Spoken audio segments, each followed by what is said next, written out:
Hello everyone, welcome back to this beautiful rainy day here.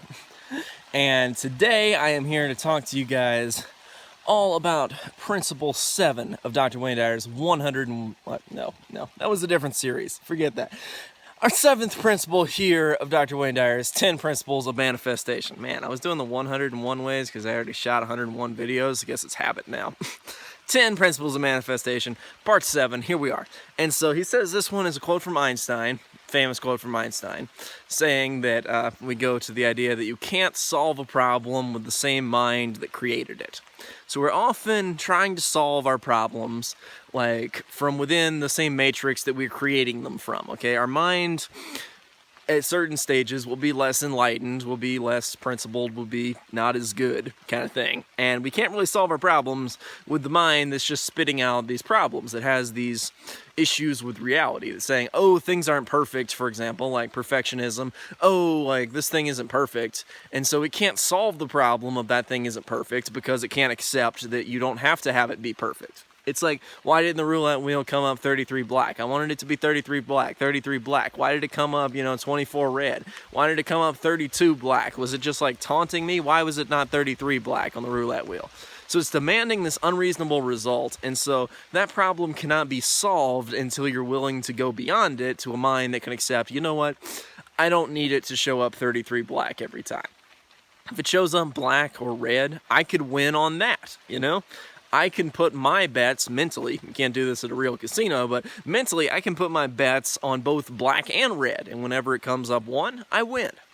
So you can really do that with your mindset, not in a casino, but in your mindset, so that you can win more than lose. Like most people are just losing 99 out of 100 times in terms of their happiness because they're constantly thinking it has to be perfect, it has to be perfect, it has to be perfect every single time. So then it's a matter of what do we do instead. So he talks a little bit about this, specifically when it comes to relationships. He's a little bit all over the board on this one, I find, but maybe that's just me. Maybe you guys see it a little bit differently. But he says when it comes to our relationships, then, we can accept the other person for who they are. He quotes Robert Frost saying, we love the people we love because we love them for who they are, kind of thing. I may have butchered that quote, but I don't really, frankly, just remember all of it. It's a pretty interesting principle, though, that we can't actually solve our problems with the same mind that we're creating them with, that we actually have to grow our mindset, because people often think, I've especially encountered this with my trading friends, with my own trading mindset, just because trading is one of those fields where your mind is really pressed against a hard reality, and you kind of have to become enlightened in order to be really successful at it, unless some genius just hands you a brilliant formula for it, basically. So a lot of it's really to understand in the mindset of trading that you have to accept that the market is not the controlling factor, that instead your mindset needs to change. So it's not that you need to change your analytical approach or do better analysis or find a better system. Often you need to adapt a better mindset so that you can see the opportunity there, take advantage of it, and accept that a small ratio of winning, 52% of the time is a good enough win ratio to be able to make you a bunch of money in the long run. Accepting that kind of idea can be extremely useful. And so you can't solve the problem of doing better, like, I need better market analysis, where's this system that wins every time? You can't really solve that problem because often that system doesn't exist, or if it does, it's really hard to find, and you have to find a bunch of other ones before that. So regardless of my approach on trading here, what I want to say is that really, you can't solve a problem with the same mind you're creating it with. Often to overcome our problems, all we need to do is change how we look at them.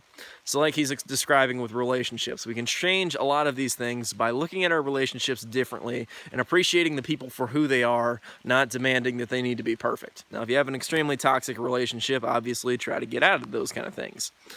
But regardless, you can love people if they're not being super unreasonable all the time. If everything is pretty good, we cannot be so judgmental. We can just let go of our, there are no justified resentments, back to principle 3 there. And I think that's a pretty huge idea, that we can really let that go. So you can't solve a problem with the same mind that created it. That's about all I have to say on it. I've been a little bit all over the board on this one, but I find that that's just kind of the principle that we're dealing with here. So I'll see you guys next time with part 8. Let me know how you guys think about this one and how we can work with it and make our lives so much better. So I'll see you guys next time with part 8. So see you then.